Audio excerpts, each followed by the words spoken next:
नमस्कार विद्यार्थी मित्रांनो, स्वागत आहे तुमचं आमचा आपला लाडक्या यूट्यूब चॅनलमध्ये, ज्याचं नाव आहे अग्निपंख क्लासेस मुरुड. विद्यार्थ्यांनो, या व्हिडिओमध्ये आपण इयत्ता 8वीच्या NMS यामधील प्रकरण 10 आरशातील प्रतिमा किंवा प्रतिबिंब यामधील घटक आरशातील प्रतिमा हे अभ्यासणार आहोत.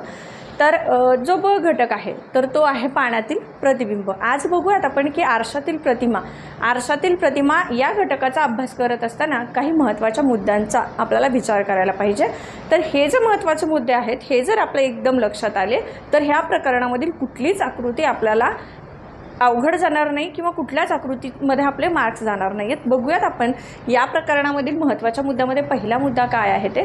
सगळ्यात महत्त्वाचं तर आरशातील प्रतिमा हे पाहत असताना ज्यावेळेला आपल्याला प्रश्नाकृती दिलेली असते आणि आरशातील प्रतिमेच्या उत्तराकृत्या दिलेल्या असतात त्यावेळेला काय करायचं तर प्रश्नाकृतीमध्ये जी आकृतीची उजवी बाजू आहे प्रश्नाकृतीमध्ये जी आकृतीची उजवी बाजू आहे ती उत्तर आकृतीमध्ये निश्चितच डाव्या बाजूला आलेली असते. हा पहिला नियम आहे किंवा हा पहिला महत्त्वाचा मुद्दा आहे की जी बाजू उजव्या बाजूला दिसते किंवा प्रश्नाकृतीमध्ये जी बाजू उजवीकडे आहे ते उत्तर आकृतीमध्ये आपल्याला निश्चितच डावीकडे मिळणार आहे. तर अशाच आकृत्यांचा विचार करायचा आणि बाकीच्या उत्तर आकृत्या ज्या आहेत त्या आपण कॅन्सल करून टाकायच्या पहिल्या निष्कर्षामध्ये. त्याच्यानंतरचा जो निष्कर्ष आहे त्यामध्ये काय आहे तर वरची जी रचना आहे, आता वरची रचना आणि खालची रचना अशा दोन रचना असणार आहेत, बरोबर आहे. तर वरची रचना ही वरच राहणार आहे, ती कुठल्याही बाजूला स्थिर म्हणजे हालचाल होणार नाही आहे, तिची ती रचना स्थिर राहणार आहे. आणि खालची जी रचना आहे ती सुद्धा खालच्याच बाजूला स्थिर राहणार आहे. त्याच्यानंतर आपण जर आरसा ठेवला तर आरसा ठेवल्यानंतर जी बाजू आपल्याला उजवीकडे दिसते ती बाजू आरशाच्याच जवळ राहणार आहे.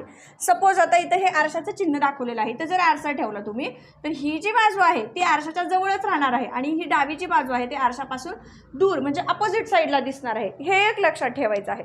बघूयात आता या महत्त्वाच्या मुद्द्यावरून. सगळ्यात महत्त्वाचं म्हणजे उजवी बाजू डावीकडे आणि डावी बाजू उजवीकडे दिसणार आहे. आणि दुसरी गोष्ट म्हणजे जी रचना वरची आहे ती वरच राहणार आहे आणि जी रचना खालची आहे ती खाली स्थिर राहणार आहे. यामध्ये कुठलाच बदल होणार नाही, फक्त उजवा आणि डावा एवढ्याच बाबतीमध्ये यामध्ये चेंज झालेला आपल्याला दिसणार आहे.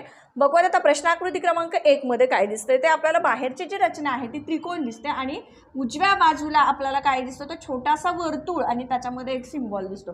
आपण जसं सांगितलं तर आता हा जो सिम्बॉल आहे हा वरच्याच बाजूला राहणार आहे. तर सगळ्यात अगोदर वर असलेला सिम्बॉल बघायचा आपल्याला, तर 1 आणि 2 मध्ये दिसतो. मग 3 आणि 4 आपल्या पहिल्या निष्कर्षामध्येच कॅन्सल झालेले आहेत. त्याच्यानंतरचा दुसरा जो आपला मुद्दा आहे काय आहे तर उजवीकडची बाजू आपल्याला प्रश्नाकृतीमध्ये डावीकडे दिसणार आहे. ठीक आहे, बघूयात आता इथं आपल्याला डावीकडेच मिळते, इथे सुद्धा डावीकडे मिळते, म्हणजे आता दोन्हींचा विचार करावा लागणार आहे. आता तिसरा काय आहे तर वरची रचना वर आणि खालची रचना खाली राहणार आहे. मग आपण आकृती क्रमांक 1 मध्ये बघितलं तर रचना खाली जी आहे ती करेक्ट आहे, परंतु 2 मध्ये ते कुठं गेलेली आहे वर सरकलेली, त्यामुळे 2 सुद्धा कॅन्सल होतं. म्हणजे प्रश्न क्रमांक 1 चा आन्सर आपल्याला काय मिळणार आहे 1.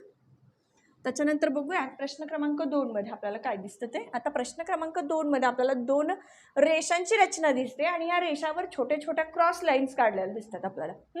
तर सगळ्यात अगोदर काय करायचंय, जी उजवी बाजू आहे ना ही उजवी बाजू आपण बरोबर अपोजिट काढून घ्यायची. बघा या पद्धतीनं, कारण हे कसं दिसणार आहे हे आपल्याला पहिल्याच निष्कर्षामध्ये कळायला पाहिजे. ही पहिली बाजू, आता ही पहिली बाजू मिळणारी आपल्याला उत्तर आकृतीची रचना कुठे मिळते का पाहायचंय.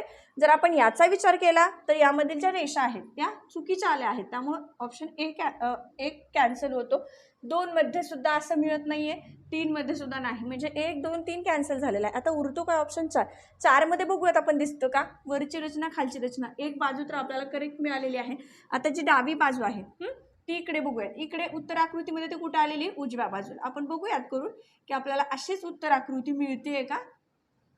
बघा तर ऑप्शन 4 मध्ये आपल्याला अशी उत्तर आकृती मिळालेली आहे, म्हणजे प्रश्न क्रमांक 2 चा आन्सर असणार आहे ऑप्शन 4. त्याच्यानंतर बघूयात प्रश्न क्रमांक 3.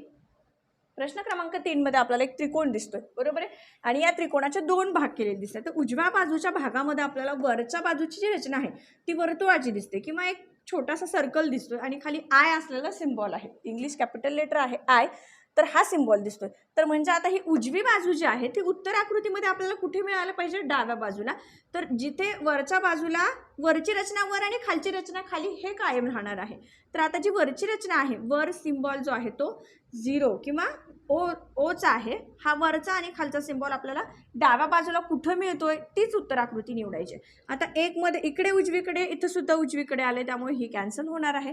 त्याच्यानंतर 2 मध्ये पाहिलं तर इथं वरची रचना वेगळी आहे, खालची रचना वेगळी आहे, म्हणजे त्यामुळे 2 सुद्धा कॅन्सल होतो. 3चा जर विचार केला आपण तर 3 मध्ये सुद्धा वर आपल्याला सर्कल उजव्या बाजूला मिळत नाही, मग तो कुठे मिळतो, डाव्या बाजूला. ठीक आहे, डाव्या बाजूला मिळतोय म्हणजे आपल्याला ही जी उत्तर आकृती आहे ती उजवी बाजू डावीकडे ऑप्शन नंबर 3 मध्ये मिळालेली दिसते. मग आता डावीकडची जी बाजू आहे ती उजवीकडे दिसते का बघायचे आपल्याला. वर मल्टिप्लाय आहे, इकडे सुद्धा मल्टिप्लाय, आणि खाली प्लस आहे तर इथे सुद्धा प्लस आहे, म्हणजे ही आकृती करेक्ट मिळणार आहे. आणि ऑप्शन 4चा जर विचार केला तर ही पूर्ण अपोजिट झालेली, त्यामुळं 4 ही पहिल्या निष्कर्षामध्येच कॅन्सल होते. मग 1 गेला, 2 गेला, 4 गेला, उरतो काय, पर्याय क्रमांक 3, म्हणजे प्रश्न क्रमांक 3चा आन्सर असणार आहे ऑप्शन नंबर 3. 4 मध्ये सुद्धा तसंच करायचे. जी रचना आहे, आता ही रचना डावीकडून उजवीकडे वरच्या बाजूला गेलेली आहे, तर इकडे कशी येणार आहे ती, डावीकडून उजवीकडे खालच्या बाजूला येणार आहे, हे लक्षात ठेवायचे. इथे जर आरसा लावला तर लगेच आपल्या लक्षात येतं का ही जी बाजू आहे ती अपोजिट पडणार आहे. आता म्हणजे वरच्या बाजूला बाण असलेली आकृतीच आपल्याला निवडायची आहे. तर वरच्या बाजूला बाण आहे, ऑप्शन 2 मध्ये मिळत नाहीये, 3 मध्ये मिळत नाहीये आणि 4 मध्ये सुद्धा मिळत नाहीये. मग काय, पर्याय क्रमांक 1च उरला, म्हणजे प्रश्नाकृती क्रमांक 1चा आन्सर असणार आहे, 4चा आन्सर असणार आहे 1. त्याच्यानंतर बघा प्रश्न क्रमांक 5. आता हा जो बॉक्स दिसतोय, या बॉक्समध्ये वरची रचना आपल्याला कशी दिसते, एक बाण आहे. या बाणाची दिशा कुठे आहे बघा, हा बाण जो आहे तो उजवीकडे गेलेला आहे, म्हणजे उत्तर आकृतीमध्ये हा बाण आपल्याला अपोजिट दिसायला पाहिजे, वरची रचना वरच दिसायला पाहिजे, म्हणजे हा बाण असा असणार आहे. त्याच्यानंतर उजव्या बाजूला आपल्याला काय दिसतो, सर्कल दिसतो, तर तो उत्तर आकृतीमध्ये कुठं यायला पाहिजे, डाव्या बाजूला यायला पाहिजे. आणि जो त्रिकोण आहे तो डाव्या बाजूला आहे, म्हणजे उत्तर आकृतीमध्ये तो कुठे यायला पाहिजे, उजव्या बाजूला. तर सगळ्यात अगोदर अशी रचना असलेली आकृती आपल्याला शोधायची आहे. 1 मध्ये पाहिलं तर बाणाची जी दिशा आहे ती चुकीची आल्यामुळे आपण ऑप्शन 1 कॅन्सल करणार आहेत. आणि 2 मध्ये जी बाणाची दिशा आहे ती प्रश्नाकृतीमध्ये जशी दिशा आहे तशीच दिलेली असल्यामुळे 2 सुद्धा कॅन्सल होतो. आणि 3 मध्ये वरची जी रचना आहे ही सर्कलची आल्यामुळे ती सुद्धा कॅन्सल होते. मग उरतो काय, ऑप्शन क्रमांक 4, म्हणजे प्रश्न क्रमांक 5चा आन्सर असणार आहे पर्याय क्रमांक 4. ते प्रश्नाकृती क्रमांक 6 मध्ये एक त्रिकोणाची रचना दिलेली आहे, बरोबर आहे. आणि या त्रिकोणामध्ये आपल्याला वर म्हणजे जो काटकोन तयार होणारा भाग आहे तिथं आपल्याला एक सिम्बॉल दिलेला दिसतो, आणि या कोणावर 2 वक्ररेषा तर खालच्या कोणावर 1 वक्ररेषा दिसते. आता याचा अपोजिटच आपल्याला मिळणार आहे, जी उत्तर आकृती आहे ती बरोबर याच्या अपोजिट असायला पाहिजे. मग आपण जर उत्तर आकृत्यामध्ये 1, 2 आणि 3चा विचार केला तर याच्या अपोजिट उत्तर आकृत्या मिळतात. मात्र 4 मध्ये आपल्याला उत्तर आकृती ही चुकीची मिळते, त्यासाठी आपण 4 पहिल्या निष्कर्षामध्येच कॅन्सल करणार आहेत. त्याच्यानंतर बघणार आहोत की वरच्या बाजूला इथं 2 सिम्बॉल आहेत, वक्ररेषा 2 आहेत, तर त्या आपल्याला उत्तर आकृती 2 मध्ये मिळत नाहीत, त्यासाठी आपण 2 पण कॅन्सल करणार आहेत. त्याच्यानंतर काटकोनावर जी रचना आहे, रेषेची क्रॉस लाईन जी दाखवलेली आहे तिची रचना आणि उत्तर आकृतीमध्ये असलेली उत्तर आकृती क्रमांक 3 मधील रचना ही चुकीची आहे किंवा अपोजिट आहे, परस्पर विरोधी आहे, त्यासाठी उत्तर आकृती क्रमांक 3 सुद्धा कॅन्सल होतो. मग उरतो काय, उत्तर आकृती क्रमांक 1, जिथं आपल्याला जर आपण आरसा ठेवला तर बरोबर अपोजिट साईडला मिळणारी जी रचना आहे ती योग्य मिळते. म्हणून प्रश्न क्रमांक 6चं जे आन्सर आहे ते काय आहे, पर्याय क्रमांक 1. त्याच्यानंतर बघूयात प्रश्नाकृती क्रमांक 7 मध्ये काय दिसतं, तर ही एक कळी असल्याचा आकार आहे, आणि या आकारामध्ये वरच्या बाजूला उजव्या काय, हा जो निमुळता आकार आहे यामध्ये वर सर्कल दिसतो, आणि खालच्या ज्या बाजूची रचना आहे ती खालची बाजू जी आहे ही, तर इथं 2 वक्ररेषा आणि वर यम सारखा सिम्बॉल दिसतो, तर आता बरोबर याच्या अपोजिट होणार आहे. तर आता अपोजिट होत असताना काय होईल बरं, इतर रेषा धरली तर हा जो भाग आहे तो इकडून म्हणजे डावीकडून उजवीकडे वर गेलेला दिसतो, तर आपली जी उत्तर आकृती आहे ती या बाजूने यायला पाहिजे, उजवीकडून डावीकडे वरून खाली या पद्धतीने आपल्याला हा आकार दिसायला पाहिजे. तर फक्त उत्तर आकृतीमध्ये 1, 3 आणि 4 जर 2चा विचार केला तर प्रश्नाकृती जशी आहे तसाच आकार ह्या 2 मध्ये आहे, त्यासाठी आपण ऑप्शन 2 हा कॅन्सल करणार आहोत. त्याच्यानंतर बघायचं की आता वरची रचना जी आहे ही सर्कल तर आपल्याला 1 मध्ये मिळतो, 3 मध्ये मिळतो आणि 4 मध्ये पण मिळतो. हा प्रश्न तर आपला सॉल्व्ह झालेला आहे. आता परत बघायचं आहे आपल्याला की ही जी रचना आहे यमवाली रचना, ही रचना आपल्याला कुठे मिळते ते पाहायचे. तर आता इथं 1 मध्ये पण वरच्या बाजूला बरोबर मिळते, 3 मध्ये सुद्धा मिळते, मात्र 4 मध्ये मिळते का? नाही मिळत, ती खालच्या बाजूला आलेली आहे म्हणून हा 4 सुद्धा कॅन्सल होतो. आता काय उरलंय? फक्त 1 आणि 3. तर या दोन्हींचा विचार करत असताना ही जी खालची वक्ररेषा आहे, ही वक्ररेषा कशी आलेली आहे बघायचं. आता ही वक्ररेषा या टोकाकडे दिसते आपल्याला, जी की या वर्तुळाच्या अपोजिट साईडला आहे, मात्र 1 मध्ये ती वर्तुळाकडे तोंड करून आहे, त्यासाठी 1 सुद्धा कॅन्सल होतो. आता उरतं काय? फक्त पर्याय क्रमांक 3, म्हणजे प्रश्न आकृती क्रमांक 7चा आन्सर असणार आहे पर्याय क्रमांक 3.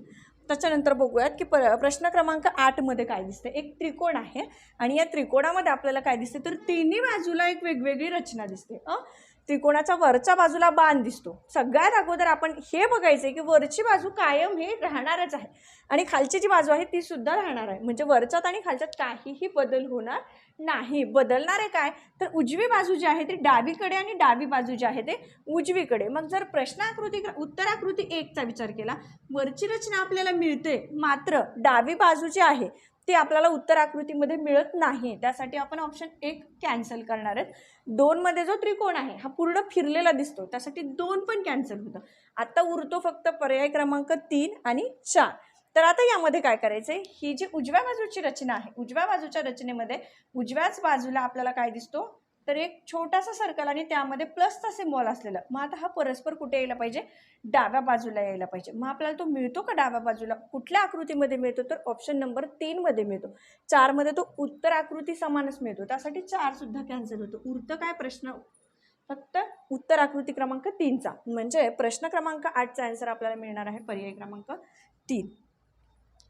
त्याच्यानंतर बघूयात प्रश्न आकृती क्रमांक 9 मध्ये काय दिसते, तर आपल्याला 2 चेहऱ्याचे चित्र दिलेले आहेत, बरोबर आहे. तर या चेहऱ्यामध्ये एक चेहरा जो आहे तो हॅपी दिसतो, जो की आपल्या प्रश्न आकृतीमध्ये डाव्या बाजूला आहे, आणि उत्तर आकृतीमध्ये तो कुठं? उत्तर आकृतीमध्ये जो उजव्या बाजूचा चेहरा आहे तो कसा दिसतो? सॅड दिसतो. तर हा सॅड चेहरा जो उजव्या बाजूला आहे तो उत्तर आकृतीमध्ये डाव्या बाजूला असायला पाहिजे.